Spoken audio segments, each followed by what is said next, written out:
Hello everyone, welcome to the commerce Adda platform. So आज आपकी unit है management cost and management accounting. Full session आज आपका complete हो जाएगा, यही वाली यूनिट। ठीक है, तो चलिए without wasting any time let's start the session. तो सबसे पहले कॉस्ट एंड मैनेजमेंट अकाउंटिंग में आपके थे फाइनेंशियल स्टेटमेंट एनालिसिस।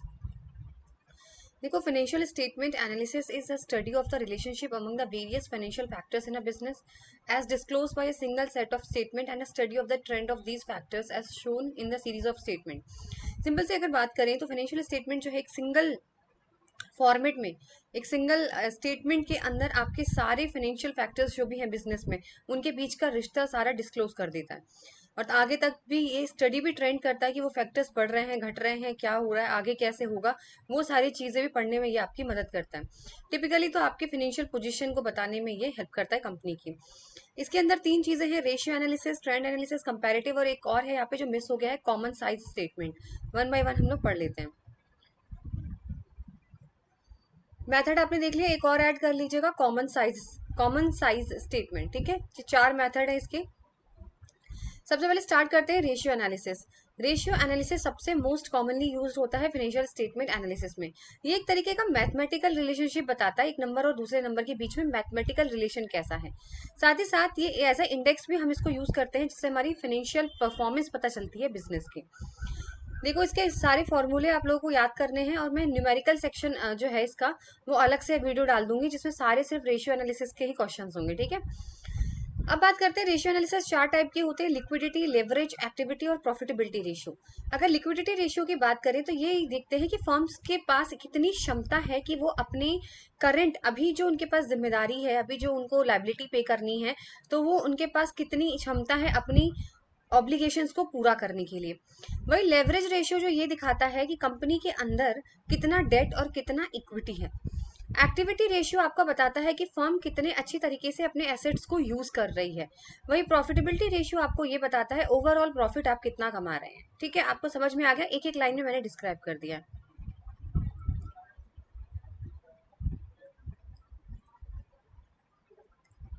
अब देखो, रेशियो एनालिसिस का यहाँ पे फॉर्मूला है सबसे पहले लिक्विडिटी रेशियो, जिसे हम शॉर्ट टर्म सॉल्वेंसी भी बोलते हैं।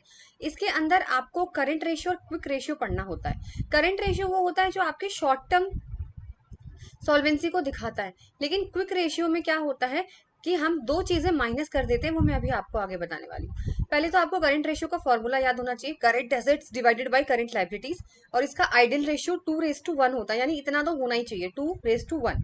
ठीक है, यानी आपके एसेट्स दुगना होने चाहिए आपकी लाइबिलिटी से। फिर आता है क्विक रेशियो, एसिड रेशियो जिसे बोलते हैं। ये इमीडिएटली कैपेबिलिटी देखता है, एकदम तुरंत की तुरंत हम जो है वो कैश में हमारा एसेट्स बदल जाए, या हम तुरंत की तुरंत पे कर दें अपनी लाइबिलिटीज। तो इसके अंदर जो इसका फॉर्मूला होता है, इसका फॉर्मूला होता है quick assets divided by current liabilities, और इसका जो रेशियो होता है 1:1 होता है। अब मैम क्विक एसेट्स क्या होता है? करंट एसेट्स तो पढ़ा था। देखो, क्विक एसेट्स को निकालने के लिए करंट एसेट्स में से इन्वेंट्री और प्रीपेड एक्सपेंसेस को माइनस करना पड़ता है। बेटा देखो, इन्वेंट्री जो है वो इतनी जल्दी कैश में नहीं बदलती है। वैसे तो इन्वेंट्री करंट एसेट्स में ही आती है, लेकिन इसमें बोला क्विक एसेट्स, और भी ज्यादा जल्दी, इनको और जल्दी है, करंट रेशियो से भी ज्यादा जल्दी है। तो इन्वेंट्री और जो प्रीपेड एक्सपेंसेस है वो इतनी जल्दी जो है कैश में कन्वर्ट नहीं होते हैं, इसीलिए इन दोनों को माइनस कर दोगे करंट एसेट्स में से, इन्वेंट्री और प्रीपेड को, तो आपका क्विक एसेट्स आ जाएगा। और वही सेम नीचे करंट लायबिलिटीज वही रहेगी, और इसका रेशियो 1:1 रहेगा।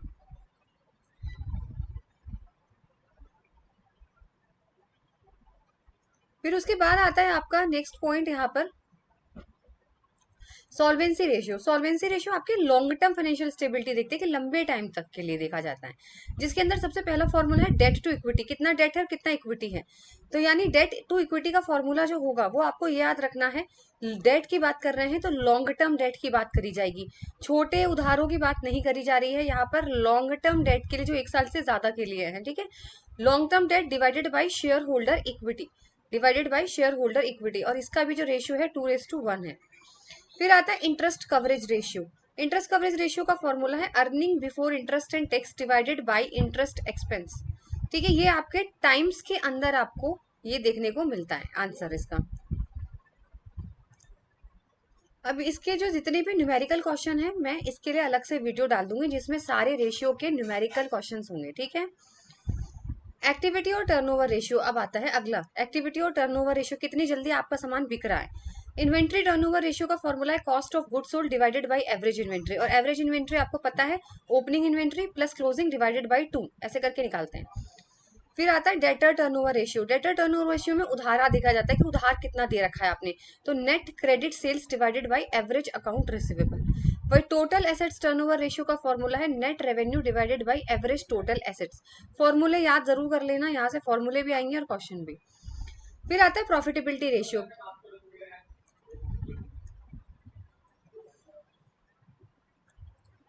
फिर आता है प्रॉफिटेबिलिटी रेशियो। प्रॉफिटेबिलिटी रेशियो में gross profit margin, net profit margin, return on capital employed, ये आपकी तीनों चीजें दी हुई हैं। अगर मैं बात करूं ग्रॉस प्रॉफिट की, तो इसके लिए सबसे पहले आपको ग्रॉस प्रॉफिट चाहिए divided by net sales into 100। Net profit margin निकालोगे तो net profit after tax divided by net sales into 100। Return on capital employed है तो EBIT यानी income earning before interest and tax divided by capital employed into 100। ये तो आपको याद खुद से करना पड़ेगा और इसका न्यूमेरिकल सेशन में ले लूंगी। अब ये देखिए पूरा समरी है। लिक्विडिटी में आपके करंट रेशियो आता है, क्विक रेशियो आता है, इसमें फॉर्मूले लिखे हुए हैं सारे और इनके इनके आइडियल रेशियोज लिखे हुए हैं। ठीक है, ये आप लोग स्क्रीनशॉट ले सकते हो या ढंग से आप देख सकते हो, या इसका मैं PDF आपको दे दूंगी उसमें टेलीग्राम पे। अब बात करते हैं फाइनेंशियल स्टेटमेंट है कंपैरेटिव स्टेटमेंट। कंपैरेटिव स्टेटमेंट वो स्टेटमेंट होता है जहां पर आप कंपेयर करते हो। 2 से 3 साल की बैलेंस शीट निकाल दी आपने, इस साल की बैलेंस शीट निकाली 2026 की, 2025 की, 2024, अब तीनों में आप कंपेयर करोगे किसमें लॉस था, किसमें प्रॉफिट था, किसमें क्या चीज बढ़ रही है, किसमें क्या चीज कम हो रही है। आगे समझ में कंपैरेटिव बैलेंस शीट क्या होती है। जैसे आप यहाँ पे देख रहे हो ना, करेंट असेट्स 2007 दिया हुआ है, 2008 दिया है, 2009 दिया है। अब तीनों में आप देखोगे कौन किस 2007 में हमारी क्या पोजीशन थी, 8 में क्या थी, 9 में थी, क्या चीज बढ़ रही है, क्या चीज कम हो रही है, एसेट्स की बढ़े हैं या कम हुए हैं, लाइबिलिटी बढ़ी है या कम हुई है, ये हम करते हैं कंपेरिस के अंदर। फिर आता है common size statement. Common size statement वो स्टेटमेंट होता है जहां पर हम किसी एक साल के आइटम को एक बेस मान लेते हैं, किसी भी एक साल के आइटम को बेस मान लेते हैं और बाकी फिर उसी से ही उसको कंपेयर करते हैं परसेंटेज फॉर्म में। ठीक है, तो परसेंटेज से क्या होता है, आप इजीली कंपेयर कर सकते हो, बस इतना आपको याद रखना है। और इसको वर्टिकल एनालिसिस भी बोलते हैं और कंपैरेटिव को हॉरिजॉन्टल एनालिसिस बोला जाता था। इसको ऊपर से नीचे ऐसे दिखा जाता है। ठीक है, इसलिए इसको कॉमन साइज स्टेटमेंट बोलते हैं। यहाँ पर हम लोग एक कॉमन बेस बना लेते हैं। जैसे हम सपोज करिए पिछले साल का आपने बेस बना लिया, 100 बना लिया आपने बेस। ठीक है, तो इसी बेसिस पे आज के आप आइटम सारे देखोगे वो भी परसेंटेज में एक्सप्रेस करोगे उन्हें। फिर आता है trend analysis. Trend analysis evaluates an organization financial information over a period. जैसे ट्रेंड नहीं चलता है कि अभी जैसे हमारे कपड़ों का ट्रेंड चलता है कि अभी कोरियन ट्रेंड चल रहा है, पहले के ड्रामास के ट्रेंड चले थे, है ना, अब पाकिस्तानी ड्रामा चलने लगा ना। ट्रेंड एनालिसिस वही चीज होती है, ऐसे ही फाइनेंशियल इन्फॉर्मेशन में देखा जाता है हर महीने हर साल क्या ट्रेंड में क्या चल रहा है, तो ये बताने में बड़ा हेल्पफुल होता है ट्रेंड एनालिसिस। इसका सिर्फ इतना इंपॉर्टेंट है कि ये कैलकुलेट करेगा, एनालिसिस करेगा और ये बताएगा कि एक पीरियड से दूसरे पीरियड में जो आपका अमाउंट चेंज हुआ है या जो परसेंटेज चेंज हुआ है वो क्यों हुआ है। अब तीनों का स्टेटमेंट का कंपैरिजन देख लेते हैं। कंपैरेटिव स्टेटमेंट को हम लोग क्रॉस पीरियड या हॉरिजॉन्टल भी बोलते हैं। कॉमन साइज को मैंने अभी आपको बोला वर्टिकल बोला जाता है, और ट्रेंड एनालिसिस तो लॉन्ग टर्म मल्टी पीरियड है। ऑब्जेक्टिव की बात करें तो कंपैरेटिव स्टेटमेंट का ऑब्जेक्टिव होता है ग्रोथ और डिक्लाइन देखना कि कितनी ग्रोथ हुई भाई, पिछले साल से हमारी कितनी ग्रोथ है, हम लॉस में है कि नहीं है, 2006 में कैसे थे, 7 में कैसे हैं। ठीक है, कॉमन साइज स्टेटमेंट जो है वो इंटरनल स्ट्रक्चर को इवेलुएट करता है, अंदर ही अंदर आइटम्स को चेक करता है। और ट्रेड एनालिसिस जो है वो लॉन्ग टर्म डायरेक्शन आपको बताता है कि आगे चल के आपको अपनी चीजों में क्या चेंज करना पड़ेगा ट्रेंड के हिसाब से। कॉमन बेस की बात करें तो कंपैरेटिव स्टेटमेंट में प्रीवियस ईयर की वैल्यू देखते हैं। मैंने अभी आपको पूरा 2006 है तो 2005 को देखेंगे, है ना, ऐसे ऐसे करके देखा जाता है। कॉमन साइज में आप लोग नेट सेल्स या टोटल एसेट्स को देखते हैं। साथ ही साथ अगर ट्रेंड एनालिसिस की बात करें तो इसमें इनिशियल बेस ईयर लिया जाता है।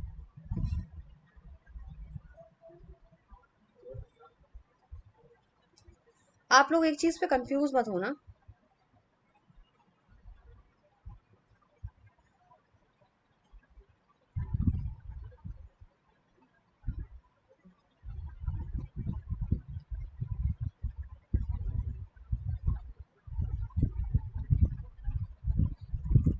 1 मिनट रुक जाओ, चेक कर लो, एक चीज चेक करनी है।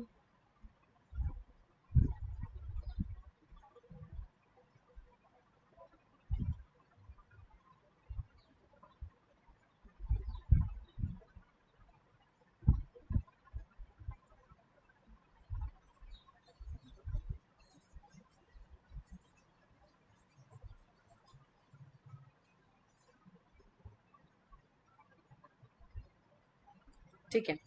हाँ, मैं ये कह रही थी आप लोग कंफ्यूज मत होना कॉमन साइज और उसमें। ये प्रीवियस ईयर की वैल्यू बेस के बारे में बात कर रहे हैं, क्योंकि हम पिछले साल से कंपेयर करते हैं ना, इस साल क्या हुआ। इसमें हम नेट सेल्स और टोटल एसेट्स को कॉमन बेस मान लेते हैं। जैसे नेट सेल्स हमने 100% मान ली, अब इसे 100% से हम लोग बाकी सारे आइटम चेक करेंगे, ठीक है। चलिए, इंडस्ट्री कंपैरिजन की बात करें तो लिमिटेड एफिकेसी स्केल डिफर्स।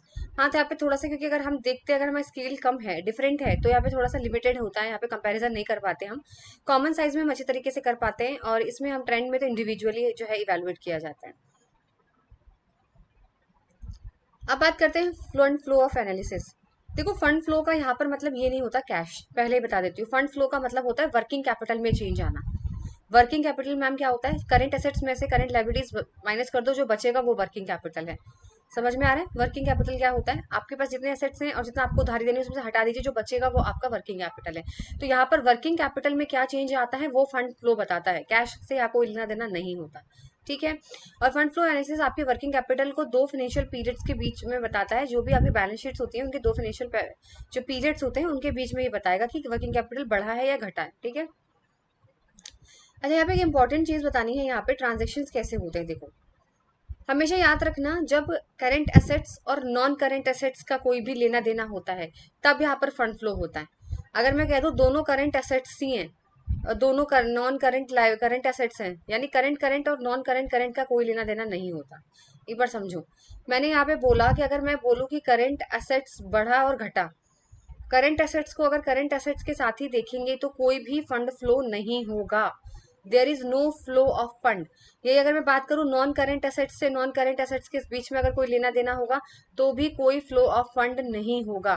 तो फ्लो ऑफ फंड होता किनके बीच में है ये मैं पहले ही बता देती हूँ, जो सेम सेम रहेंगे उनके बीच में फ्लो ऑफ फंड नहीं होता। याद करने की ट्रिक रखना, फंड फ्लो जब माना जाएगा जब करंट एसेट्स का रिलेशन नॉन करंट एसेट्स के साथ होगा, या करंट लाइबिलिटीज का नॉन करंट लाइबिलिटीज के साथ होगा, तब यहाँ पर फ्लो ऑफ फंड होता है। अच्छा, मैंने आपसे बात बताती हूँ।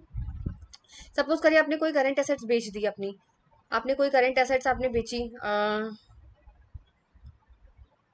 आपने कोई भी मशीन बेची सपोज करिए, और मशीन के बेचने के बदले में आपने कैश की जगह, सॉरी, मशीन खरीदी, आपने खरीदी, आपने मशीन खरीदी और मशीन खरीदने की जगह आपने कैश में पेमेंट ना करके अपनी शेयर्स इश्यू कर दिए। आपने क्या कर दी, शेयर्स इश्यू कर दी। तो मैम करंट एसेट्स, यानी मैंने अभी आपको बोला आपने मशीन खरीदी, मशीन नॉन करंट एसेट्स है, तो मशीन भी नॉन करंट एसेट्स है और इक्विटी भी। तो अगर आपने दोनों का लेन देन दोनों एक सेम से ही कर दिया, यानी आपने कैश की जगह इक्विटी शेयर इश्यू कर दी, तो यहाँ पे कोई भी तरीके का फंड फ्लो नहीं माना जाता है। लेकिन अगर आप मशीनरी सपोज करिए खरीद रहे हो और बदले में आपने कैश दे दिया, ठीक है, समझ रहे हो, जैसे कि current assets plus non current liabilities, तो यहाँ पे फ्लो फंड होगा। करंट लाइबिलिटी है, नॉन करंट एसेट्स है, तो भी यहाँ पे रिजल्ट इन फ्लो फंड होगा। यानी मेरा सिंपल सा मतलब है, अगर दोनों चीजें सेम सेम है, करंट एसेट्स के साथ करंट एसेट्स या करंट एसेट्स के साथ करंट लाइबिलिटीज या नॉन करंट के साथ नॉन करंट, तो यहाँ पर किसी भी तरीके का फ्लो फंड नहीं होगा, क्योंकि वर्किंग कैपिटल में कोई चेंज नहीं आएगा। समझ में आ रहा है?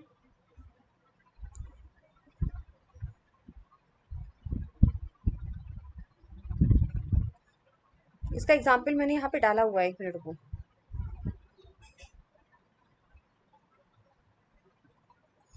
यानी आपको बस इतना याद रखना है, ज्यादा कुछ नहीं याद रखना है। दोनों चीजें सेम होंगी, करंट और करंट, चाहे एसेट हो लायबिलिटी हो, उनके बीच में कोई भी फ्लो फंड नहीं होगा। जब तक वो दूसरे के साथ नहीं लेना देना होगा तब तक फंड फ्लो यहाँ नहीं माना जाएगा, ठीक है।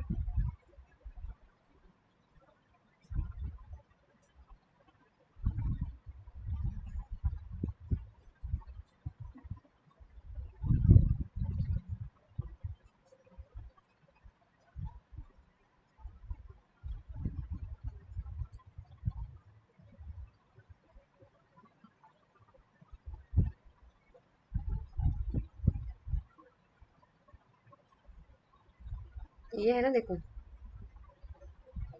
ये याद करना है आपको।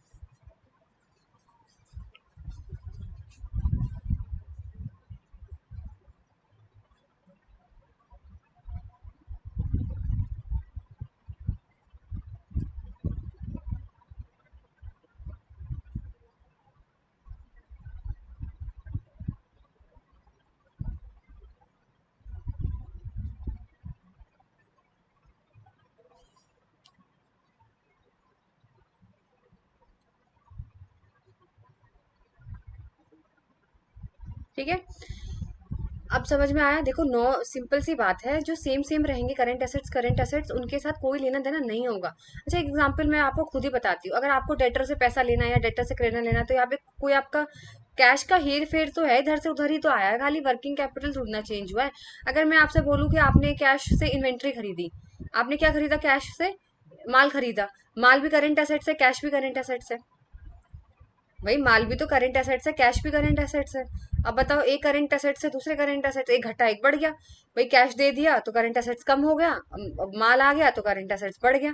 अभी भी नहीं समझ में आया तो एक बार फिर से समझ लो। देखो, मैंने सिंपल सा ये बोला हुआ है कि जब दोनों सेम सेम कास्ट के हो ना, तो यहाँ पे कोई भी फंड फ्लो नहीं होता, ये समझ लो। यानी अगर करंट एसेट्स के साथ करंट एसेट्स का ही लेना देना है तो कोई फंड फ्लो नहीं होगा। करंट एसेट्स के साथ करंट लाइबिलिटीज का कोई लेना देना है, जैसे मान लीजिए आपको उधारी के पैसे मिल गए, डेटर से या क्रेडिटर से देने हैं आपको, तो इनके पीछे बेटा कोई लेना देना नहीं है। ठीक है, नो फ्लो ऑफ फंड है। जैसे नॉन करंट एसेट्स है, नॉन करंट एसेट्स के साथ अगर आपने नॉन करंट लाइबिलिटीज का कुछ लेना देना है तो भी फंड फ्लो नहीं होगा। तो फंड फ्लो होता किससे है? जब फंड फ्लो होता है आपका, अब जैसे मैंने आपको बोला ना, कि मैंने बोला कि मैंने कैश से माल खरीदा, मैंने कैश से माल खरीदा, तो बेटा कैश नेगेटिव हो गया क्योंकि कैश कम हो गया, कैश चला गया। लेकिन माल आ गया, और माल क्या है मैम? इन्वेंट्री भी तो करंट एसेट्स ही है। तो एक इन्वेंट्री कम, एक करंट एसेट्स कम हुआ तो एक करंट एसेट्स बढ़ गया। इसलिए यहाँ पे कोई भी नेटवर्किंग में चेंज नहीं आता। ठीक है, अब ये आपको समझ आ गया होगा।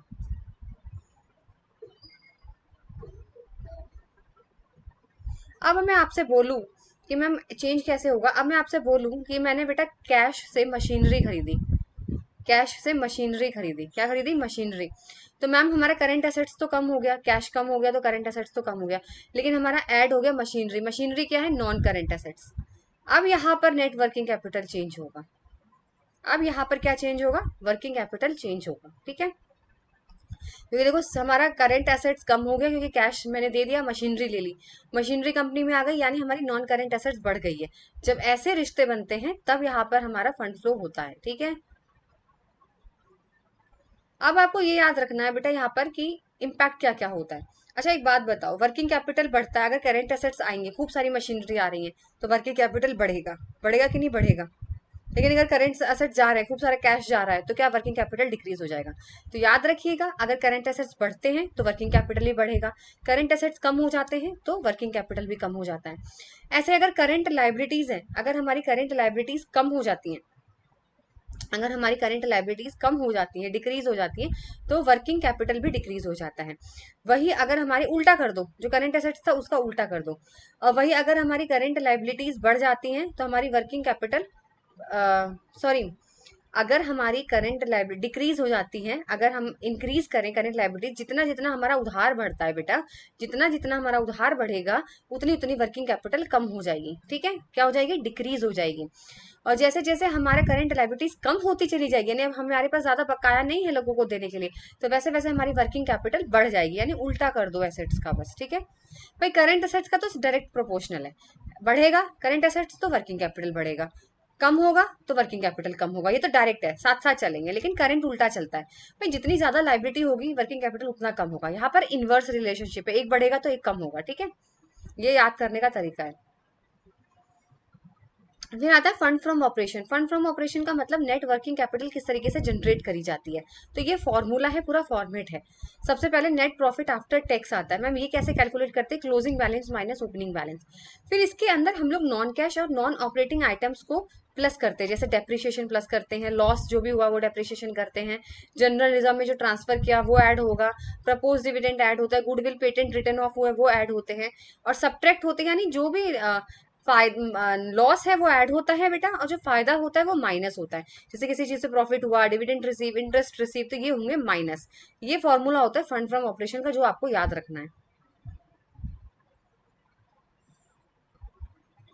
अब ये आपको याद रखना है यहाँ पे फंड फ्लो स्टेटमेंट के अंदर कौन कौन से सोर्सेस ऑफ फंड होते हैं, कौन कौन सा एप्लीकेशन ऑफ फंड होते हैं। यहाँ से क्वेश्चन डायरेक्टली एग्जाम में आता है। देखो, सोर्सेस ऑफ फंड का मतलब पैसा आया कहाँ से, कहाँ से पैसा आया है, और जो पैसा आया है उसको लगाया कहाँ है, उसे बोलते हैं एप्लीकेशन ऑफ फंड।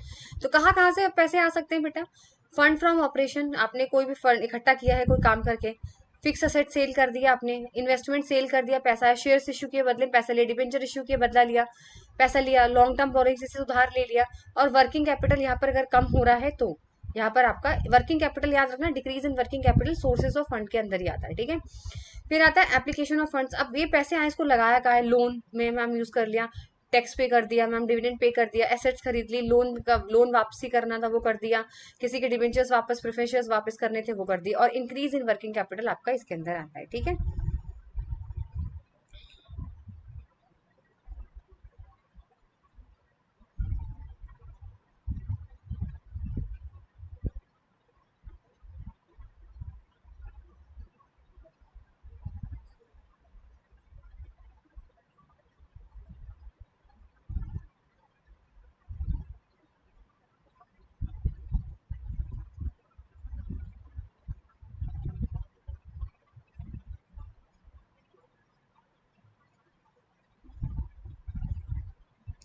चलिए नेक्स्ट है आपका cash flow statement. Cash flow statement इससे आगे है, यानी ये कैश को लेना देने का काम करता है। इसमें कितना कैश आया, कितना कैश गया, बस यही आता है इसके अंदर, ठीक है। अकॉर्डिंग टू AS3 यहाँ पर कैश फ्लो स्टेटमेंट है वो आपको कैश एंड कैश इक्विवेलेंट का पूरा समरी बताता है, कितना आउटफ्लो हुआ, कितना इनफ्लो हुआ। कैश इन कैश बैंक मतलब आपके हाथ में कितना कैश है, साथ ही साथ बैंक में आपका कितना डीडी वगैरह जमा कर रखे हैं वो आता है कैश के अंदर। और कैश इक्विवेलेंट का मतलब होता है वो ऐसे ऐसे इन्वेस्टमेंट बेटा, शॉर्ट वाले इन्वेस्टमेंट, छोटे छोटे इन्वेस्टमेंट जो जल्दी से जल्दी कैश में आप बदल सकते हो उनको, जैसे treasury bill, commercial paper, money market, जो विद इन 90 डेज में मैच्योर हो जाते हैं। अब ये इसका इनडायरेक्ट मेथड है फॉर्मेट AS3 का, ये आपको याद रखना है। यहाँ पर AS3 स्टेटमेंट में किस तरीके से बनाया जाता है। सबसे पहले cash flow from operating activities आता है। इसके अंदर आपके नेट प्रॉफिट आता है बिफोर टैक्स। जितने भी नॉन कैश आइटम्स होते हैं, नॉन कैश, कैश इन्वॉल्व नहीं होता जिनमें, नॉन ऑपरेटिंग आइटम जैसे डेप्रिसिएशन, लॉस हो गया, इन सबको प्लस करते हैं। और जितने इनकम होता है जैसे इंटरेस्ट इनकम, गेन वगैरह हो रहा है, वो उसको माइनस कर देते हैं। इस तरीके से आपका ऑपरेटिंग प्रॉफिट निकल आता है। फिर उसके बाद करंट एसेट्स में डिक्रीज होना, करंट एसेट्स में डिक्रीज होना, सोचो प्लस होता है, उल्टा काम हो रहा है यहाँ पे। यानी जितने करंट एसेट्स कम होते जाएंगे उनको प्लस करते जाओ, और लाइबिलिटी बढ़ती जाएगी उनको प्लस करते जाओ। ऐसे ही जितने करंट एसेट्स बढ़ते जाएंगे और लाइबिलिटी जितनी कम होती जाएगी उन्हें माइनस करो, और इनकम टैक्स माइनस करो, फिर आपका ऑपरेटिंग एक्टिविटी आती है। ये आपको याद करना पड़ेगा प्रॉपर। फिर आता है cash flow from investing activity. Cash flow from investing मतलब जहां से आपने इन्वेस्ट किया हुआ है, जैसे आपने से फिक्स असेट सेल करे, इन्वेस्टमेंट किया है, इंटरेस्ट डिविडेंड रिसीव हुआ है, तो जो चीज मिल रही है, कैश आ रहा है, उसको प्लस कर दीजिए। जहां आपका कैश जा रहा है, जैसे आपने फिक्स असेट्स खरीदा उसको माइनस करो, कहीं इन्वेस्ट कर दिया उसको माइनस करो, ठीक है। ये होता है इन्वेस्टिंग। फिर आता है फाइनेंसिंग। फाइनेंसिंग में जितने भी शेयर्स इशू करते हो, डिबेंचर्स इशू करते हो, उसके बदले में पैसा आता है, उधार लेते हो, पैसा आता है, आने वाले को प्लस करो, ठीक है। और जो जाएगा, जैसे आपने टैक्स पे करा, डिविडेंड पे करा, इंटरेस्ट पे करा, किसी को उधार चुकाया, उसको माइनस कर दो। तो नेट कैश फ्लो इस तरीके से आ जाता है। ये पूरा फॉर्मेट है जो आप लोगों को लर्न होना चाहिए। बाद में फिर आपको यहाँ पर कैश एंड कैश इक्विवेलेंट, जो शुरू का कैश होता है साल का, उसको ऐड कराना करना होता है। फिर आपका लास्ट का एंड ऑफ द ईयर का यहाँ पर निकल आएगा, ठीक है। इस तरीके से पूरा क्वेश्चन सॉल्व किया जाता है। अब cash flow from operating activities, यानी जो डे टू डे एक्टिविटीज में जितना हमारा पैसा जाता है कंपनी का, जितना आता है। मैम इनफ्लो कैसे होता है बेटा, आप सामान बेच रहे हो, अपने आपने सामान बनाया, टेडी बेयर बनाया, आप बेच रहे हो, उससे पैसा आ रहा है। सिक्योरिटी से इंटरेस्ट आ रहा है, या डिविडेंड आ रहा है किसी कंपनी से आपके लिए। आउटफ्लो कैसे होता है भाई, आपने सामान जिससे लिया था उस सप्लायर को दीजिए, पेमेंट करिए, एम्प्लॉयज को सैलरी दीजिए, टैक्स पे करिए, जिनसे उधार लिया था या छोटे मोटे खर्चे हैं उनको पे करिए, तो कैश आउटफ्लो हो गया। भाई इन्वेस्टिंग की बात करें तो यहाँ पे इन्वेस्टमेंट की बात करते हैं। इन्वेस्टमेंट का मतलब पैसा लगाना और आना। इनफ्लो कैसे होता है, आपने कोई प्रॉपर्टी बेच दी, मशीन बेच दी, long term assets, current assets बेच दिए, डेट इक्विटी बेच दी आपने, है ना, तो पैसा ही पैसा आ गया आपके पास। और आउटफ्लो कैसे होता है, सपोज करिए मशीन खरीदी, आपने इक्विटी खरीदी, या किसी को उधार देने के लिए आपने दिया, तो आउटफ्लो हो गया, मतलब किसी को उधार दे दिया आपने। और cash flow from financing activities क्या होती है, फाइनेंस का मतलब issue of debentures and securities. Inflow कैसे होता है, आपने सिक्योरिटीज बेच दी, पैसा आ गया, आपने डिबेंचर्स इश्यू कर दिए, शेयर्स इश्यू कर दिए, पैसा आ गया। अब मैम पैसा जाएगा कैसे, डिविडेंड पे करो, और जिससे लंबे टाइम का उधार लिया था उसको वापस करो। तो वापस करने में पैसा नहीं जाएगा, वो कैश आउटफ्लो है। अब आपको देखो ये याद करना है, मेरे हिसाब से इसको रट लेना, रट के मतलब इतने अच्छी तरीके से इसको याद कर लेना कि मतलब इसको तो मैं 5 स्टार भी छोड़ो, 500 स्टार इंपॉर्टेंट टॉपिक दे दूं। ये बहुत इंपॉर्टेंट है, बहुत इंपॉर्टेंट है। इसको लर्न कर लेना। देखो, क्योंकि मेरे को भी समझने में ऐसा हुआ था अपने टाइम पे, मैंने भी इसको बहुत याद किया था, क्योंकि ये क्वेश्चन हर बार रिपीट होता था। आपको बस इतना याद रखना है कि जब कोई कंपनी नॉन फाइनेंस वाली है, नॉन फाइनेंस वाली कंपनीज होती हैं जहां पैसों का इतना फाइनेंशियल इन्वॉल्वमेंट नहीं होता, तो वहां पर आपका इंटरेस्ट रिसीव्ड और डिविडेंड रिसीव्ड दोनों इन्वेस्टिंग एक्टिविटीज के अंदर आते हैं। इंटरेस्ट रिसीव और डिविडेंड रिसीव दोनों किस में आते हैं मैम? इन्वेस्टिंग में आते हैं। लेकिन बेटा, अगर यही दोनों फाइनेंस इंटरप्राइजेस के होंगे, फाइनेंशियल में, तो ये दोनों को ऑपरेटिंग एक्टिविटीज के अंदर डाल दिया जाता है। ये मैं अपना तरीका याद करने के लिए आपको बता रही हूँ, मैंने ऐसे ही याद किया था कि जो मिलना, पहले तो रिसीव की बात करते हैं। इंटरेस्ट रिसीव हुआ, डिविडेंड रिसीव हुआ, लेकिन रिसीव हुआ है कहाँ? नॉन फाइनेंस में। तो मैम नॉन फाइनेंस में हुआ है तो दोनों को हम इन्वेस्टिंग मानते हैं, लेकिन अगर फाइनेंस में होता तो दोनों को हम ऑपरेटिंग मानते हैं। याद हुआ? अब बात करते हैं मैम डिविडेंड पेड की। डिविडेंड पेड जो होता है ना मैम, जहां डिविडेंड पे किया जाता है, वो दोनों एंटरप्राइजेस, चाहे नॉन हो चाहे फाइनेंशियल हो, दोनों में फाइनेंसिंग में आता है। किस में आता है? दोनों में ही फाइनेंस में आता है। किस में आता है? फाइनेंसिंग एक्टिविटीज में। अब बात करते हैं पेड की। तो इंटरेस्ट पेड अगर नॉन फाइनेंस में है तो फाइनेंशियल एक्टिविटीज में आएगा, लेकिन अगर इंटरेस्ट पेड फाइनेंशियल एंटरप्राइजेस में है तो ऑपरेटिंग एक्टिविटीज में आता है। ये रट लीजिए जैसे भी आप चाहें अपनी मर्जी से, इसलिए मैंने अलग से डाला हुआ है, ये था नहीं इसमें, ये मैंने बहुत बाद में ऐड किया है। अब बात करते हैं मार्जिनल कॉस्टिंग की। देखो, मार्जिनल कॉस्टिंग को बनाया ही इसीलिए गया था ताकि एब्जॉर्प्शन कॉस्टिंग की जो कमियां थी उसको पूरा करा जाए। देखो, अगर मैं सिंपल सी बात करूं, मार्जिनल कॉस्टिंग सिंपल सी मतलब ये बताती है कि अगर आपने कोई एक्स्ट्रा आइटम बनाया, तो उस एक्स्ट्रा आइटम बनाने में जो आपका खर्चा हुआ है, एक्स्ट्रा खर्चा, वो उसको बोलते हैं मार्जिनल कॉस्टिंग। सपोज करिए मैं 100 टेडी बियर बनाती थी, अब मैंने 101 टेडी बियर बनाया, तो जो एक टेडी बियर का जो खर्चा है वो मार्जिनल कॉस्टिंग है। अब एब्जॉर्प्शन कॉस्टिंग में बेटा फिक्स्ड एंड वेरिएबल कॉस्ट दोनों को ही लिया जाता था, लेकिन मार्जिनल कॉस्ट में क्या होता है? सिर्फ वेरिएबल कॉस्ट को ही लिया जाता है। किसको लिया जाता है? सिर्फ वेरिएबल कॉस्ट को ही लिया जाता है। फिक्स कॉस्ट इसके अंदर कांस्टेंट रहती है, ठीक है, सर्टेन लेवल ऑफ आउटपुट। अब यहाँ पे आपको मार्जिनल कॉस्टिंग का एक चीज देखना है, सेलिंग प्राइस में से वेरिएबल कॉस्ट को माइनस कर देते तो कंट्रीब्यूशन निकल आता है। मैंने आपसे बोला कि भैया सपोज करिए मेरा ना 12 रुपए का समोसा मैं बेचती हूँ, 12 रुपए का, और उसमें से 2 रुपए मेरे मैदा तेल और उसमें चला जाता है, तो यानी अगर मैं 12 में से 10 कम हटा दूं तो मेरे पास 10 रुपए बचेंगे। 12 में से 2 रुपए मैं मैदा तेल मसाले का कम कर दूं, सब वो मेरी वेरिएबल कॉस्ट है। वेरिएबल कॉस्ट वही जो सामान बनाने में यूज हो रही है। तो मेरे पास जो 10 रुपए बचे वो है कंट्रीब्यूशन, यानी इससे मैं अपनी फिक्स कॉस्ट कवर कर सकती हूँ। फिक्स कॉस्ट कैसे मैम? अच्छा एक बात बताओ, बिजली का बिल है, किराया है, ये तो फिक्स का फिक्स ही रहेगा ना, तो ये पैसा जो है वो फिक्स कॉस्ट चुकाने में काम आता है। ये प्रॉफिट नहीं है, कंट्रीब्यूशन प्रॉफिट नहीं होता। साथ ही साथ इसका फॉर्मूला आपको याद रखना है कंट्रीब्यूशन का, सेलिंग प्राइस माइनस वेरिएबल या फिक्स कॉस्ट प्लस प्रॉफिट या लॉस, ठीक है। Sales variable cost fix plus ये cost plus profit, variable cost equal to fix cost plus profit. ये फॉर्मूला बहुत याद आएगा क्योंकि इसमें से न्यूमेरिकल क्वेश्चंस आते हैं, ब्रेक इवन एनालिसिस। अब ये फॉर्मूला आप लोगों को याद रखना है। सेल्स रेवेन्यू का फॉर्मूला है variable cost is equal to sales revenue minus variable cost equal to contribution. Profit का फॉर्मूला है contribution minus fix cost. Profit volume ratio का फॉर्मूला है contribution divided by sales into 100। PV ratio का formula है change in profit divided by change in sales into 100। पूरा numerical section है ये, अगर आप चाहो तो मैं आप मुझे बता देना, मैं इसका भी न्यूमेरिकल पार्ट ले आऊंगी पूरा, ठीक है। फिर है break even analysis. Break even analysis का आपके सारे फॉर्मूले आपके सामने हैं। ब्रेक इवन अगर यूनिट में निकालना है तो fix cost divided by contribution per unit. BEB अगर सेल्स में निकालना है तो fix cost plus PV ratio. अगर मार्जिन ऑफ सेफ्टी निकालना है तो actual sales minus break even sales. MOS in value profit निकालना है तो डिवाइडेड बाय पीवी रेशियो। ये फॉर्मूले आपको सारे लर्न करने हैं, एक साथ लिखे हुए हैं, कोई दिक्कत नहीं। अब देखो मार्जिनल और एब्जॉर्प्शन समझो। मार्जिनल कॉस्ट तो सिर्फ वेरिएबल कॉस्ट को ही वैल्यू करता है, ठीक है, वेरिएबल कॉस्ट को, लेकिन एब्जॉर्प्शन जो है वो दोनों कॉस्ट को लेता है, वेरिएबल भी और फिक्स्ड भी। वो ये कहता है समोसा बनाने का पैसा जो है 12 रुपए, आप बिजली का बिल भी उसी में ऐड करो, आप अपने रेंट का भी उसी में ऐड करो, लेकिन मार्जिनल कॉस्ट ऐसा नहीं करता। अब फिक्स्ड ओवरहेड जो आपके मार्जिनल कॉस्टिंग में फिक्स्ड ओवरहेड्स होती है उनको हम पीरियड कॉस्ट के नाम से जानते हैं और इसको प्रॉफिट एंड लॉस अकाउंट में हम चार्ज करते हैं। लेकिन एब्जॉर्प्शन कॉस्टिंग में बेटा फिक्स कॉस्ट को हम प्रोडक्ट कॉस्ट मानते हैं, ठीक है। डिपेंडली ये सेल्स पे, मार्जिनल कॉस्ट जो है ना वो सेल्स पे ज्यादा डिपेंड करता है कि कितने समोसे बेचने हैं, लेकिन जो एब्जॉर्प्शन कॉस्टिंग है वो प्रोडक्शन कितना बनाना है कितना बेचना है दोनों पे डिपेंड करता है। ये इंटरनल डिसीजन लेता है, अंदर के डिसीजन लेता है, लेकिन एब्जॉर्प्शन कॉस्टिंग जो है वो एक्सटर्नल फाइनेंशियल रिपोर्टिंग के लिए काम आता है। अब ब्रेक इवन एनालिसिस देखो, ब्रेक इवन एनालिसिस को कॉस्ट वॉल्यूम प्रॉफिट रिलेशनशिप भी बोलते हैं। ये एक लेवल ऑफ ऑपरेशन होता है जहां पर कॉस्ट और रेवेन्यू बराबर होती है। ये दिखाती है, एक ऐसी जगह दिखाती है जहां पर आपका कॉस्ट और आपकी रेवेन्यू दोनों बराबर हो।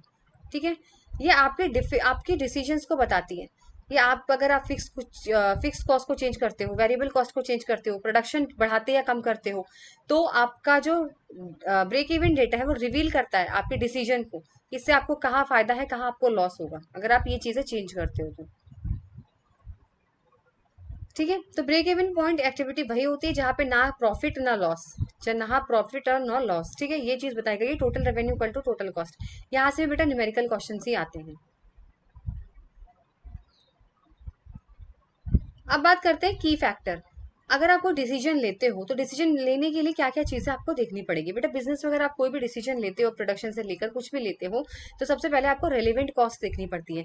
रेलिवेंट कॉस्ट आप देखोगे, यानी जो ऐसी कॉस्ट जो फ्यूचर में बदल ली जा सके, यानी जो संक कॉस्ट होती है। जैसे आपने सपोज करिए आपने 1000 रुपए का प्रीपेड कराया था अपने फोन में रिचार्ज, ये आपके ठीक है, और आपने देखा आपका फोन का नेटवर्क ही नहीं आया, पूरा नेटवर्क ही नहीं आ रहा, वो सिम में ही खराबी है या सिम में कोई प्रॉब्लम है, नेटवर्क नहीं आ रहा। तो अब आप क्या करोगे, इसको बोलते हैं संक कॉस्ट, यानी डूब गए। जो डूबे हुए पैसों को अब नहीं देखना है आपको, डूबे हुए पैसे को हटा दो। अब आपको नई कौन सी सिम लेनी है, उसमें कितना रिचार्ज कराना है, उस पर ध्यान दीजिए।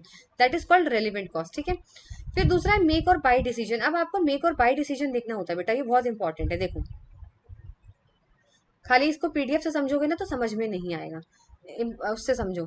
देखो, कब आपको बनाना है कब आपको खरीदना है। अगर मैं बोलूँ कि अगर मैं एक समोसा बना रही थी और उस समोसा बनाने में मेरे 15 रुपए खर्च हो रहे थे, सब कुछ मिला के तेल मसाला जो भी बनता है, 15 रुपए खर्च हो रहे थे। अब मैंने देखा कि एक समोसे का मैं तो 15 रुपए का बना रही हूँ, तो मैं किसी हलवाई के पास गई, मैंने बोला आप मुझे समोसे बेचोगे, मतलब कितने में बेचोगे। तो उन्होंने मुझसे बोला कि मैं आपको 12 रुपए में बेच दूंगा एक समोसा। तो मैंने कहा यार ये तो मुझे 12 रुपए में एक बेच रहा है और मैं बना रही हूँ 15 रुपए में एक बेच रहा है, तो मैं क्या करूंगी बताओ, बाय करूंगी या फिर मेक करूंगी। बाय यानी खरीदना यानी बनाना। मैम डेफिनेटली आप बाय करोगे। अगर मेरा इंटरनल इंक्रीमेंट कॉस्ट ज्यादा है, मेरी अंदर की बनाने की जो चीजें हैं कॉस्ट ज्यादा लग रही है, और जो सप्लायर जो है वो उसका परचेस प्राइस कम है, तो बेटा मैं डेफिनेटली 12 रुपए का ही समोसा उसी से क्यों नहीं खरीद लेती हूँ। 12 रुपए के काफी सारे खरीद के मैं दुकान में बेच दूंगी अपने। ठीक है, लेकिन अगर मैं ये कहूँ कि मैं तो 15 रुपए बना रही हूँ और वो मुझसे बोलेगा कि मैडम हम तो आपको 18 रुपए का समोसा एक देंगे अगर आप खरीदोगे और अपनी दुकान पे बेचोगे, तो मैं कहूंगी तुम मुझे 18 रुपए का दे रहे हो तो मैं तो अपने घर में ही ना बना लूँ 15 रुपए का। इस टाइम पे मैं मैन्युफैक्चर कर लूंगी अगर मेरी इंटरनल मार्जिनल कॉस्ट कम होती है सप्लायर के परचेज प्राइस से। तो बस आपको याद रखना है, जब सप्लायर का परचेज प्राइस कम होता है इंटरनल इंक्रीमेंट कॉस्ट से तो आप बाय करते हो, और जब आपका इंटरनल मार्जिनल कॉस्ट कम होता है सप्लायर परचेज प्राइस से तो आप खुद बनाते हो, मैन्युफैक्चर करते हो। आ गया समझ। फिर है एक्सेप्ट और रिजेक्ट स्पेशल ऑर्डर प्राइसिंग। कभी कभी क्या होता है ना, बल्क में कस्टमर आपसे ऑर्डर लेने आ जाते हैं कि आप 30 केक दे दो, है ना, 40 केक दे दो। आप सपोज करिए एक कस्टमर आया, वैसे तो अगर मैं केक बेचती हूँ तो मैं सपोज करिए 100 रुपए का एक पीस बेच रही हूँ, और वो आके बोलता है मैडम मैं मुझे आपसे 30 पीस लेने हैं और मैं आपको 110 रुपए के हिसाब से दे दूंगा, तो मुझे तो फायदा हो रहा है, तो इसमें मैं उसका एक्सेप्ट कर लूंगी ऑफर। लेकिन अगर वो मुझसे बोलेगा मैम मुझे 30 लेना है और आप 50 के हिसाब से लगा दो, तो मैं कहूँगी जाओ जाओ, 50 रुपए में थोड़ी ना, भला तुम 30 ले रहे हो, भला तुम 300 ले रहे हो। ठीक है, फिर ये चीज देखी जाती है इसके अंदर। साथ ही साथ इसमें फिर की लिमिटेड फैक्टर एनालिसिस भी देखते हैं, यानी यहाँ पे कंट्रीब्यूशन पर लिमिटेड फैक्टर भी यहाँ पर देखा जाता है कि भाई हर एक रॉ मटेरियल, हर एक यूनिट कितने, उस पर कितना खर्चा लग रहा है, वो चीज़ भी हमें देखनी पड़ती है। फिर है ऑपरेशन शटडाउन पॉइंट। कभी कभी ऐसा होता है कि खर्चा इतना ज़्यादा होता है, प्रॉफिट हो नहीं रहा होता है, फिक्स कॉस्ट भी कवर नहीं कर रहा होता है हमारा, है ना, बहुत ही मार्जिन कम हो गया होता है, हम फिक्स कॉस्ट भी नहीं अपनी पूरी कर पा रहे हैं, कुछ भी नहीं हो पा रहा है, तो हमें टेम्परेरी कुछ टाइम के लिए शट डाउन कर देना यहाँ पे बोला जाता है। ये 5 चीजें जो है वो करी जाती है। ठीक है, अब आता है स्टैंडर्ड कॉस्टिंग।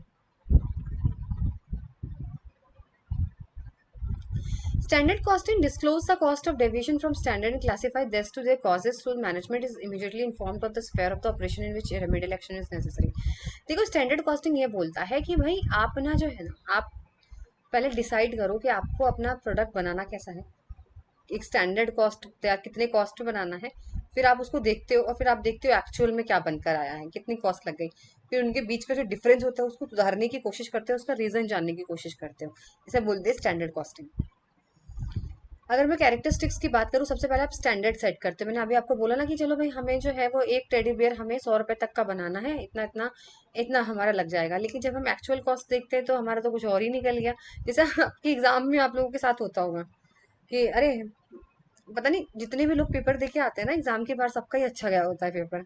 अरे हमारे तो आ जाएंगे, अगर 200 का पेपर तो कहते हैं हमारे तो आ जाएंगे 120 130, और फिर जब बाद में जब आंसर की आती है तो 50 भी नहीं आते। तो वो वाली चीज है, एक्चुअल निकालते फिर उनको कंपेयर करते हो क्या सोचा था और क्या निकला कॉस्ट। फिर जब देखते हो वेरिएंस निकला है, वेरिएंस मतलब इनके बीच का डिफरेंस जो आया, उसको कैलकुलेट करते हो। ठीक है, फिर उसके बाद उसका रीजन जानने की कोशिश करते हो बेटा कि ये रीजन किस वजह से आया है। अगर हमने मशीनरी इतने की सोची थी तो इतना आ रहा है, तो क्या रीजन है भाई, क्या क्या गलती हुई है। सारे ऑप्शंस देखते हो, फिर रिपोर्ट प्रेजेंट करते हो मैनेजमेंट को। अब आता है डिटर्मिनेशन ऑफ स्टैंडर्ड कॉस्ट। इसमें डिटरमाइन करने के लिए सबसे पहले आपको कॉस्ट सेंटर्स बनाने पड़ते हैं, जैसे फैक्ट्री का, रॉ मटेरियल का, टेक्नोलॉजी का अलग, मार्केटिंग का अलग, सबको सबके कॉस्ट बताओ कि भाई मार्केटिंग का खर्चा इतना है, प्रोडक्शन का खर्चा इतना है। Classification and codification of account, अब इनके अंदर भी उनको क्लासिफाई करो। अब मैंने बोला प्रोडक्शन में इतना खर्चा है, तो प्रोडक्शन के अंदर रॉ मटेरियल का कितना खर्चा है, लेबर का कितना खर्चा है, उनको डिवाइड करो। पीरियड ऑफ यूज कितने साल के लिए सेट कर रहे हो, 1 साल के लिए, 6 महीने के लिए। ठीक है, फिर ऐसे आप आगे बढ़ के देखते हो कि कितना लेवल आपको, रिजनेबल लेवल कितना कितना अटेन करना है आपको। फिर आप देखते हो हर आपके बनाए हुए प्रोडक्ट में हर में कितना कॉस्ट आ रहा है, that is called activity level. कि हर चीज में, हर सेंटरों में आपने जो जो चीजें क्लासीफाई करी हैं उनमें हर चीज बनाने में कितना कॉस्ट आता है। चलिए, ये लगातार मैं क्लास लेने वाली हूँ, इसीलिए थोड़ा सा ब्रेक ले लेते हैं 1 मिनट का।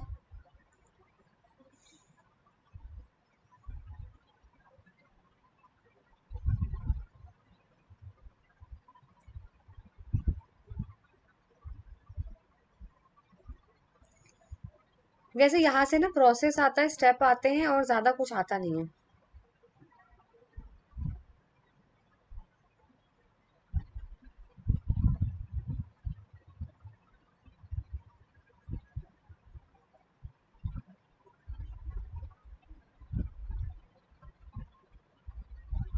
ठीक है, अब आपको आ गया होगा समझ में भाई।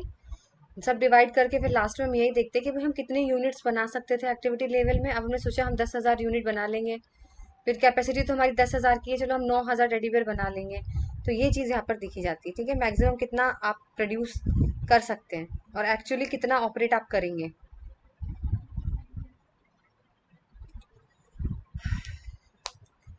चलिए, नेक्स्ट टॉपिक है फिर आपका बजटरी कंट्रोल। देखो भाई, सबके घर में बजट बनता है, तो सबसे बिजनेस का फर्म यही मेन ऑब्जेक्टिव होता है कि वो अपने प्रॉफिट को ज्यादा से ज्यादा बढ़ाए और कॉस्ट को कम से कम करे।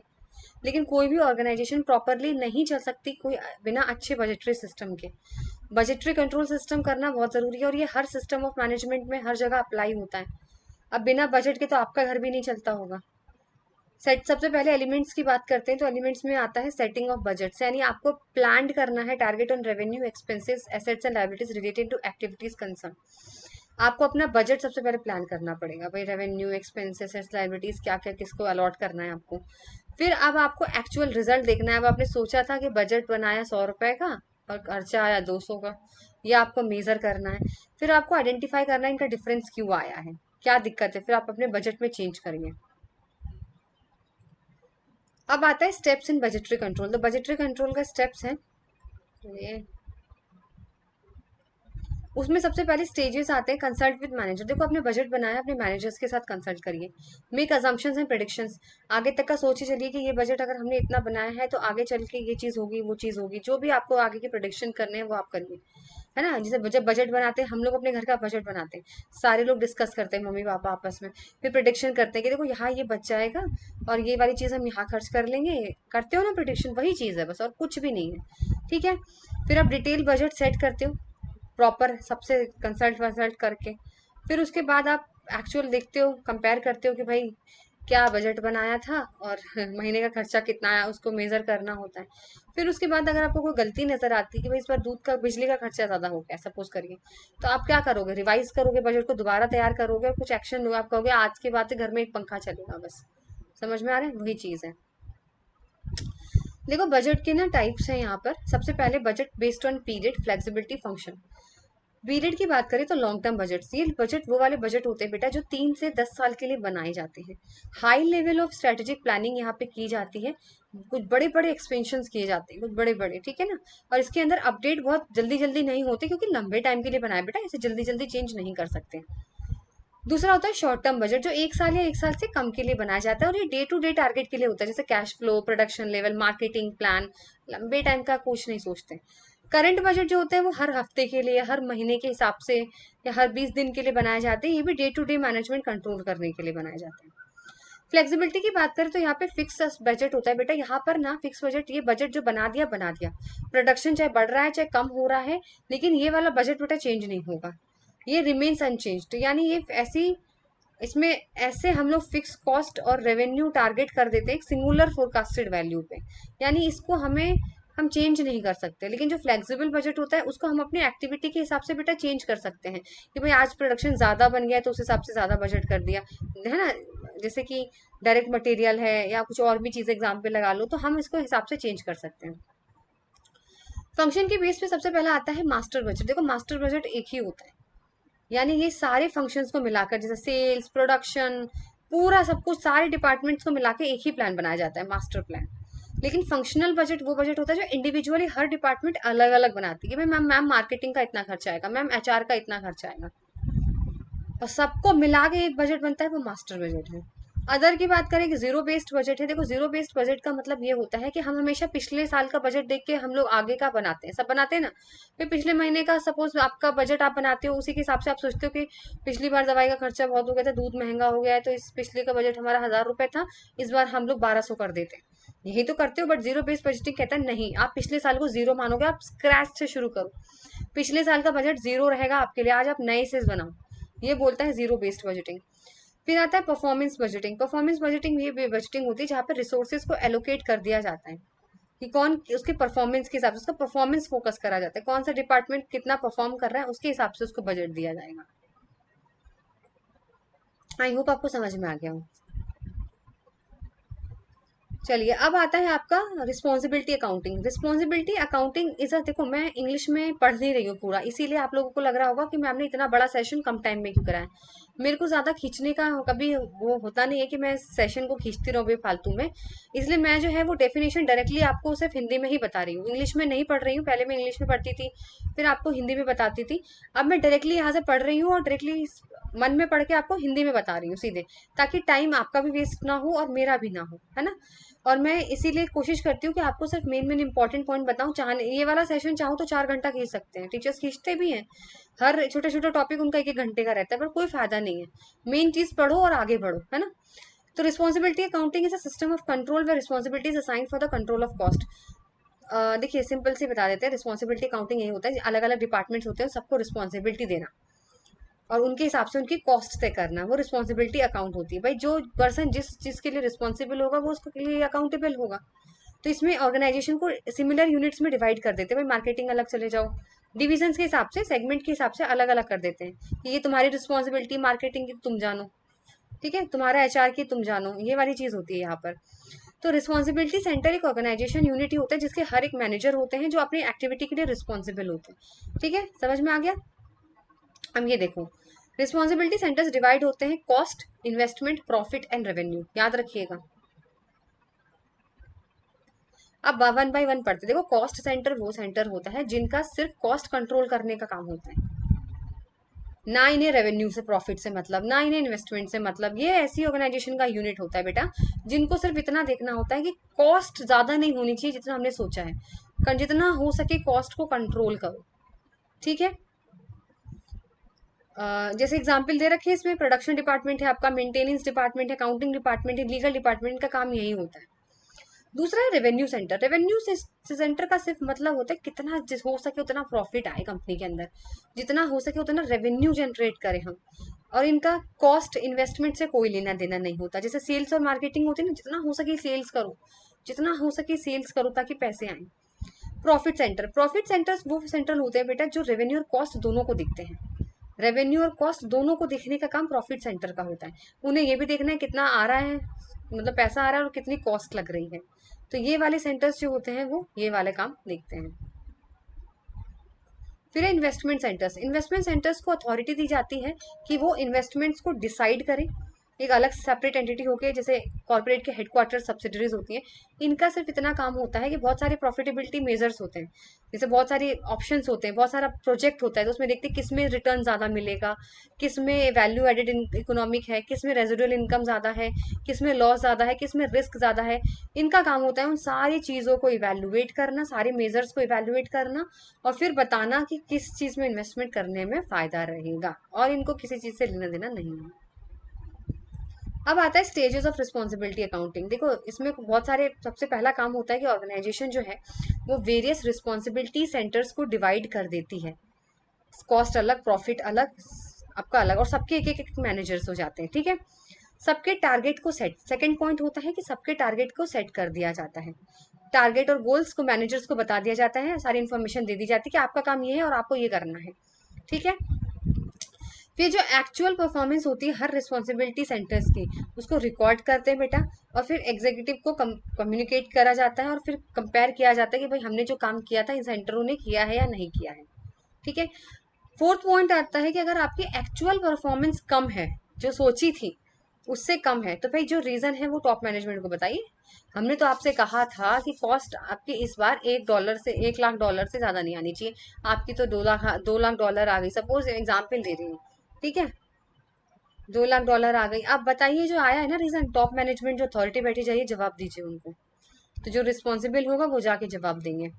फिर लास्ट में होता है टाइमली एक्शन इज टेकन, फिर जो भाई कोई भी दिक्कत होती है तो उसको सुधारा भी जाएगा, ताकि आगे चल के फ्यूचर में सफर ना करना पड़े। अब आता है हायर परचेज सिस्टम। अच्छा, आप लोगों में से बहुत सारे लोग हैं जो ईएमआई पे चीजें खरीदते हैं, वही हायर परचेज सिस्टम वही होता है। हायर परचेज सिस्टम वही होता है। अब मैं आपसे कहूँ डेफिनेशन पढ़ूँ, आपको लंबा खींचूं, क्या फायदा है, मैंने आपको एक वर्ड में बता दिया कि हायर परचेज सिस्टम जो आप ईएमआई पे खरीदते हो आईफोन, टीवी, फ्रिज, सब खरीदते हैं ईएमआई पे। फिर ईएमआई पे क्या फ्री में मिलता है क्या? सब ईएमआई ईएमआई ऐसे लेके बैठ जाते हैं, वो बर्डन आ जाता है भाई, इंटरेस्ट बहुत ज्यादा होता है इसमें। टीवी मत देखो पर ईएमआई में मत खरीदो। इसमें क्या होता है, sales promotion devices that create customer purchasing power in the form of fix cost fix period instalment loan secured by lien on the purchase item as a collateral in case of capital equipment the customer repays the loan from the earning generated by the purchase assets. देखो वही चीज है, हमारे purchase system एक promotion devices ही होता है जिससे कस्टमर की परचेसिंग पावर क्रिएट होती है ना। होती ही नहीं, इंस्टॉलमेंट लोन में वो लोग लेते हैं, बदले में कोलाटरल चीजें भी रख, कोई कोई लोग तो कुछ तो गिरवी भी रख जाते हैं, कुछ कुछ लोग, ये रख लो प्लीज दे दो सामान, है ना। अब देखो कैरेक्टरिस्टिक समझो हायर परचेज का, पजेशन, पजेशन तो मिल जाएगी, टीवी तो हाथ में आ जाएगा, फ्रिज हाथ में आ जाएगा, लेकिन ownership upon the full payment, ownership जब भी मिलेगी जब पूरा पैसा दे दोगे बेटा। ओनरशिप कब मिलती है? जब पूरा पैसा दोगे। इंस्टॉलमेंट बाइंग होती है इसके अंदर, इंस्टॉलमेंट में आप खरीदते हो। सोशल इनोवेशन है भाई, अच्छी बात है, एक्सपेंड इकोनॉमी बढ़ती है इससे, ठीक है। ये सारी चीजें इसकी कैरेक्टरिस्टिक्स दी हुई हैं। अब बात करते हैं इसके अंदर कुछ थोड़ा टेक्निक होता है, जैसे फाइनेंस कंपनी है। अब मैम ये तो हो गई रोजमर्रा हम लोगों की बात, कंपनी के लिए कैसे काम करता है, तो कंपनी मशीन खरीदती है ना बेटा इंस्टॉलमेंट पे, तो फाइनेंस कंपनी होती है वो मशीन खरीदती है सप्लायर से, और उसको फिर हायर पे कर देती है वो। अब इसमें अंदर थोड़ा डाउन पेमेंट का सिस्टम होता है, आप लोग भी देते होंगे कि 20 से 25% वो लोग रखवा लेते हैं पैसा। अगर 1 लाख का आईफोन है तो आपसे 25,000 30,000 वो लोग उसी टाइम पे डाउन पेमेंट करवाते हैं कैश में, और बैलेंस जो बचता है वो फिर आप देते रहो, हर 6 महीने 3 महीने जो भी आप देते हो, और ब्याज देना पड़ेगा इसमें साथ में आपको, ठीक है। कभी कभी क्या होता है, डाउन पेमेंट की जगह जो है ना आपको फिक्स डिपॉजिट भी ये लोग रखवा लेते हैं, एक इक्वल अमाउंट का। ये कंपनी कंपनी में होता है ज्यादा। देखो एडवांटेज क्या है कि कैश, इमीडिएट कैश नहीं है आपके पास तो फायदा है, पोजेशन मिल जाता है, यूज करते हो, इकोनॉमिक ग्रोथ है। पर ये मुझे तो कोई फायदे लगते नहीं, खैर है फायदे भाई, जो लोग नहीं अफोर्ड कर सकते तो उनका भी तो हक है ना भाई, टीवी देखने का या मशीन खरीदने का कंपनियों का, तो अच्छी बात है, बायर के लिए अच्छा है, रिलीफ है, ठीक है। डिसएडवांटेज थोड़े ये है कि भाई रेपुटेटेड बायर होने चाहिए, यानी नहीं कि किसी को भी थोड़ा सा बैंक रप्सी का, थोड़ा सा यहाँ पे दिवालिया होने का थोड़ा रहता है भाई यहाँ पे। कभी कभी बायर को अपनी कुछ प्रॉपर्टी जो है वो मॉर्गेज में रखनी पड़ जाती है, बायर को लॉस भी हो सकता है, मान लो वो पे नहीं कर पाया तो बेटा गया तुम्हारा तो सब कुछ, है ना। कुछ कुछ लोग इंस्टॉलमेंट नहीं दे पाते हैं तो पेनल्टी भी लगती है, ये थोड़ा एक्सपेंसिव तरीका है।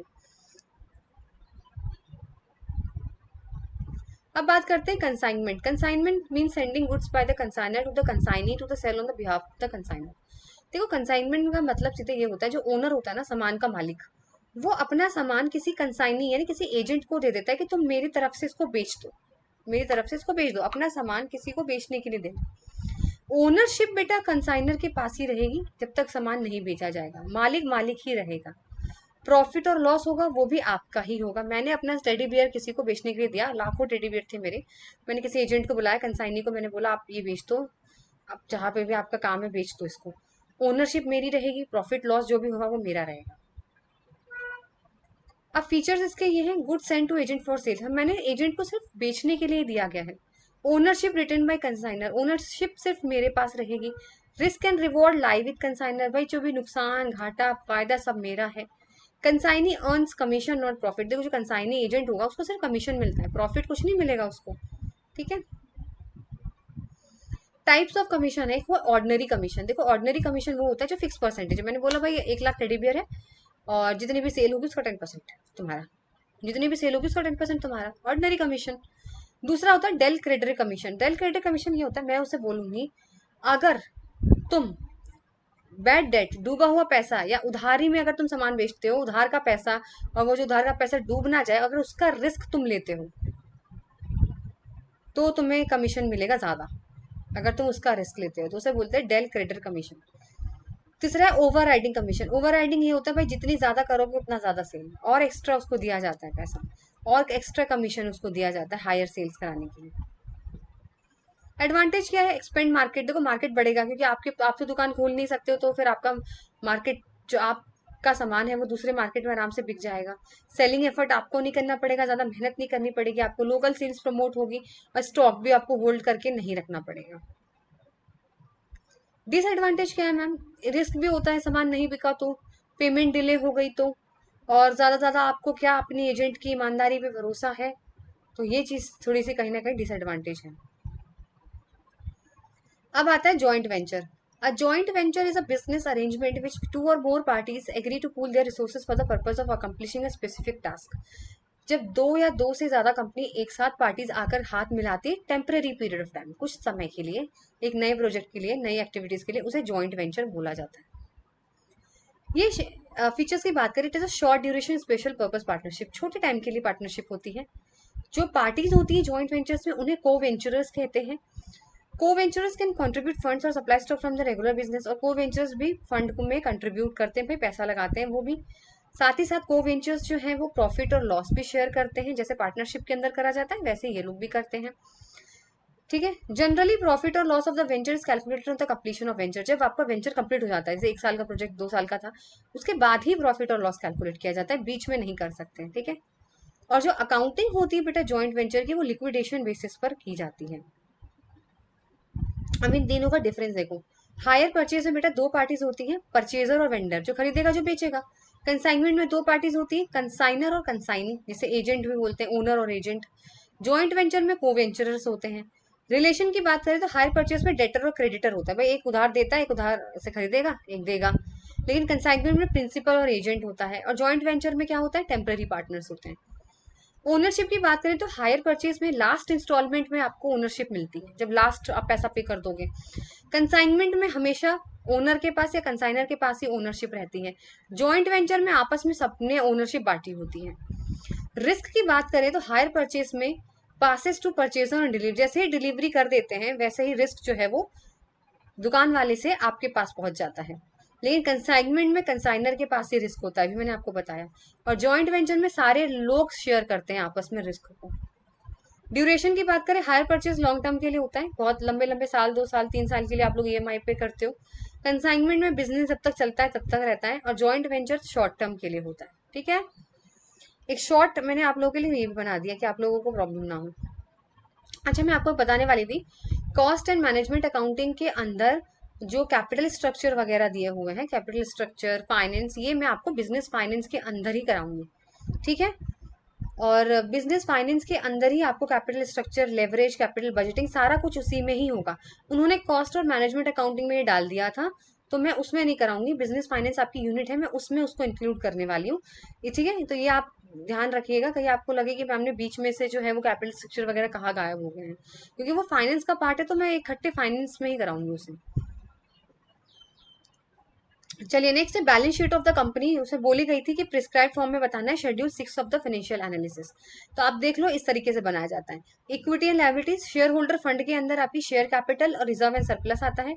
फिर नॉन सेकंड हेडिंग आती है नॉन करेंट लायबिलिटीज की, जिसके अंदर लॉन्ग टर्म बोरिंग्स आते हैं। थर्ड हेडिंग आती है आपकी करंट लायबिलिटीज की, जहाँ पे short term borrowings, trade payables, provisions आते हैं। और चौथा आता है टोटल लायबिलिटीज। इधर आते हैं एसेट साइड की तरफ, राइट हैंड साइड की तरफ। Non current assets, fix assets, long term investment loans आते हैं। करंट एसेट्स में inventories, trade receivable, cash and bank balance आता है। इधर आता है आपका टोटल एसेट्स। ये फॉर्मेट बोला गया था तो इसमें मैंने आपको दिखा दिया। देखो यहाँ पे मैंने, लगता नहीं कोई टॉपिक छूटा है, बस न्यूमेरिकल सेक्शन रह गए हैं। तो न्यूमेरिकल सेक्शन तो आपको भाई अलग से ही कराना पड़ेगा, इसमें नहीं हो पाएगा। बाकी मैंने आप लोगों को बता दिया है क्या क्या होता है, ठीक है। डीपली जाने की कोई जरूरत नहीं है, अभी बता रही हूँ। डायरेक्ट क्वेश्चन आएंगे, देख लिया मैंने पेपर, डायरेक्ट ही क्वेश्चन आते हैं। कहीं से आप लोगों को इतना डीप नहीं आने वाला है। तो ये पूरा मैंने कंप्लीट करा दिया है। रेशियो एनालिसिस का जो न्यूमेरिकल है वो आप लोगों को एक अलग से सेशन में मिलेगा, इसके अंदर मैं नहीं करा पाऊंगी एक साथ में सारे, ठीक है। और बाकी बस आपकी लास्ट यूनिट बन रही है बिजनेस फाइनेंस, जिसमें कैपिटल स्ट्रक्चर, कैपिटल बजटिंग, आपका लेवरेज, आपका कॉस्ट ऑफ कैपिटल, आपका working capital management, dividend decisions, ये सारा मैं एक कोशिश करूंगी कि 2 सेशन में हो पाएगा, क्योंकि बड़े सेशंस हैं। तो 2 सेशन लग सकते हैं। एक साथ इकट्ठे ऐसे बैठना रिकॉर्ड करना थोड़ा मेरे लिए भी हेक्टिक हो जाता है। तो चलिए, वाकई अगर आपको सेशन अच्छा लगे तो कमेंट सेक्शन में जरूर बताइएगा। जैसे ही सेशंस खत्म होते हैं न्यूमेरिकल सेक्शन हम लोग शुरू कर देंगे, ठीक है। फिर एमसीक्यूज में आप लोगों को करवा दूंगी। तो चलिए, मिलते हैं आपसे नेक्स्ट सेशन में। Till then goodbye, take care.